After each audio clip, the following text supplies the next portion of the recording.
Oke baik, Assalamualaikum warahmatullahi wabarakatuh Bapak Ibu pensiunan yang terhormat. Balik lagi di channel SN Abad 21 Bapak Ibu. Jadi di video kali ini kita akan membahas sebenarnya kenaikan gaji 12% ini sebenarnya hoax atau mungkin batal.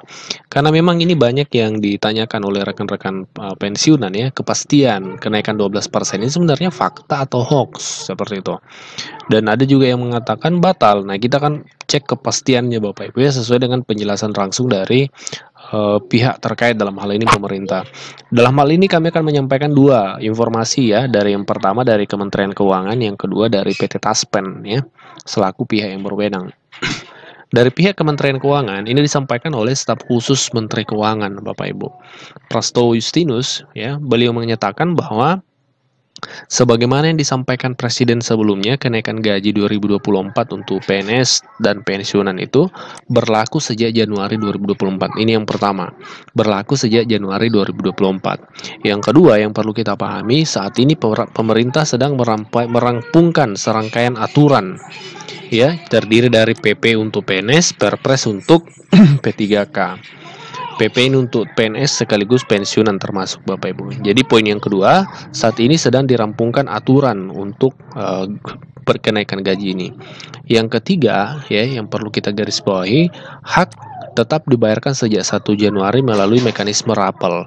Jadi 3 poin dari penjelasan Menteri Keuangan ini, pada staf khusus Pak Menteri Keuangan.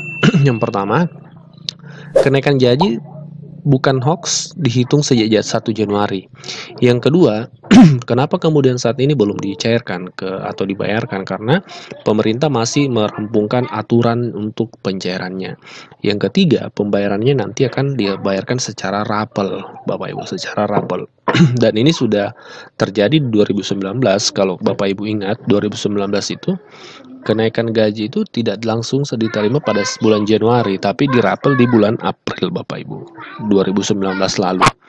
Yang kedua, penjelasan dari PT Taspen seperti apa?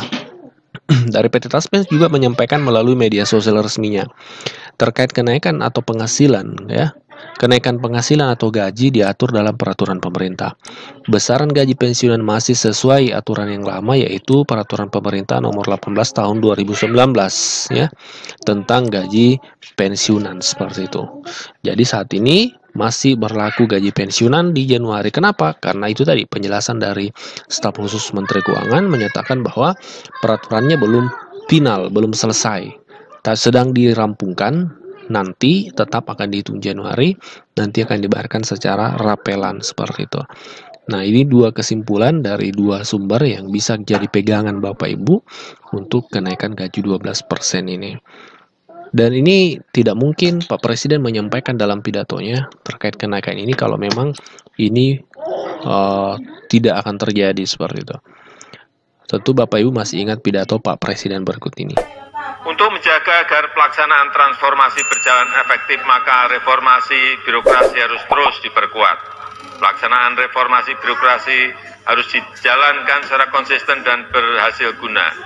Perbaikan kesejahteraan, tunjangan, dan remunerasi ASN dilakukan berdasarkan kinerja dan produktivitas.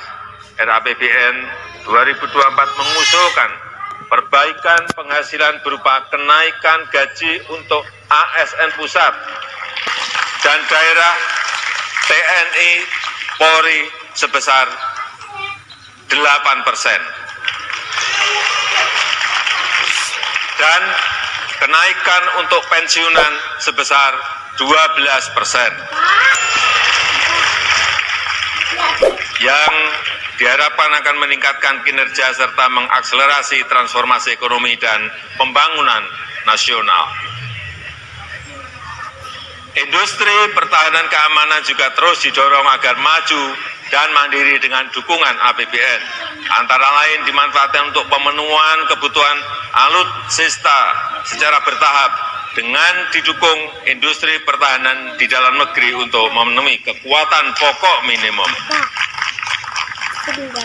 Pimpinan dan anggota Dewan yang saya muliakan, pemerintah juga terus mendorong agar sinergi pusat dan daerah semakin baik. Untuk itu, kebijakan transfer ke daerah diarahkan semakin berkualitas dan memberi manfaat nyata bagi masyarakat melalui langkah-langkah sebagai berikut. 1. Harmonisasi belanja pusat dan daerah, terutama dalam upaya mendukung program prioritas nasional termasuk transformasi ekonomi.